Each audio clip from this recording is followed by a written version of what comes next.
Hey guys, in this video I'm going to teach you how to use palmistry to figure out what your karma is with your partner. And in order to do that, I need to teach you how to figure out what your karma was in your previous life that you're bringing into this life. So first, let me teach you the basics of how to figure out relationships using palmistry. Okay, so what I want you to do is look under your pinky finger. You'll see a couple lines over here.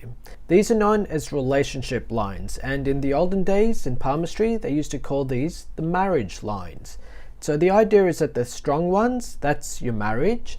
If you see a weak line over here, that's your partner, like your girlfriend or your boyfriend, depending on like whatever your gender is or your preference.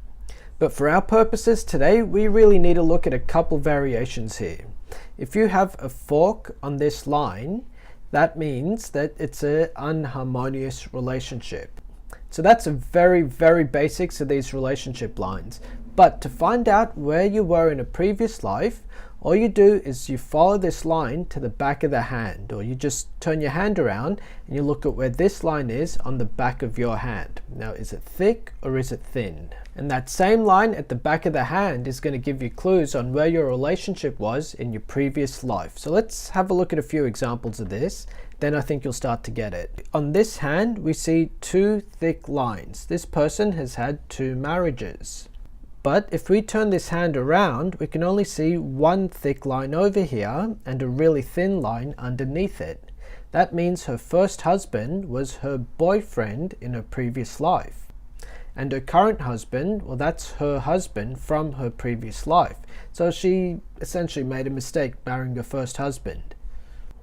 And in saying that, I should point out, for women, you want to be having a look at their left hand.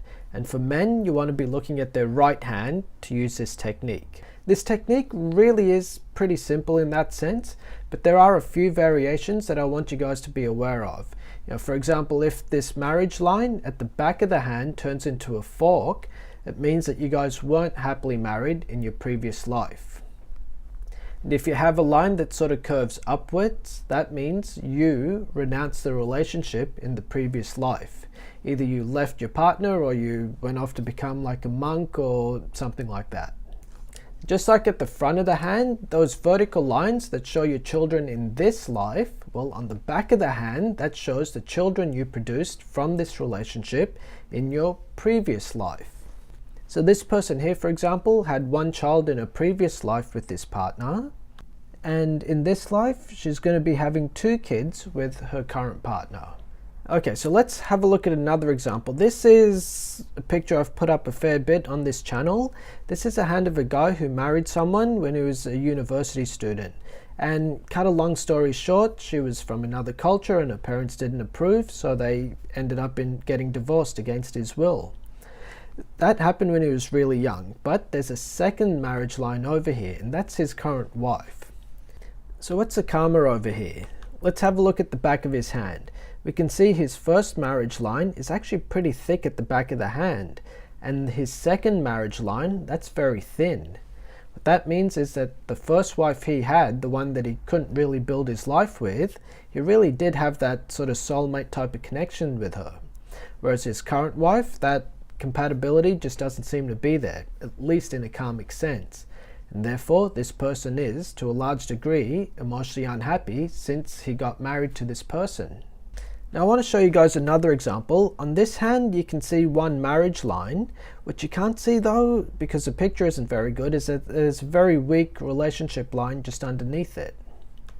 So turning this around, you can see on the back of this person's hand, there are actually two marriage lines. So this person's girlfriend in this life was his wife in his previous life. And his wife in his current life was also his wife in his previous life.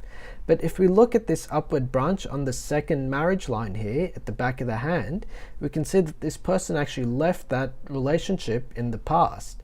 So what he needs to learn to do in this lifetime is not blow it, stick with this partner for the rest of his life. And so far, that seems to be what he's doing. The other thing to notice, you see these children line? He's got one over here, and then there's a big cross on top of another children line, which means in a previous marriage, there were two pregnancies in this relationship. One turned into a child, and the other turned into like a miscarriage or an abortion. So you can track that into this lifetime too. This person has 2 kids, but they've both been born healthy. And the bigger picture here is, as far as karma goes, what you're really being born to learn from other people is not to repeat the mistakes of the past. So if you left your relationship in the past, you need to have the tenacity to stick with it in this lifetime. Whereas if you're not with the partner that you need to be with, or that you want to be with rather, you've got to learn to figure out how to make your current relationship work. That ties into a concept in India. We believe in karma over there. So if you have a relationship with someone in this life, it's because you had karma with them in a previous life. In the West, they've got this idea of soulmates and twin flames and that kind of thing. I'm not really too big into that sort of thinking. I believe if you have karma, then that person's just going to come into your life. But yeah, theologically speaking, there's this whole idea in the West that relationships make you happy. Whereas in India, the idea is actually turning away from relationships and balancing your karma with people.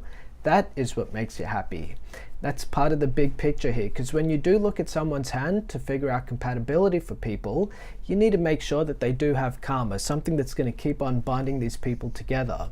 So in the previous videos, we looked at psychological compatibility, we looked at emotional compatibility, material compatibility, sexual compatibility. This video, we've looked at past life and karmic compatibility. In the next video, we're going to look at spiritual compatibility to end this series. So we're going to figure out how to tell if 2 people are going to grow spiritually when they're with each other.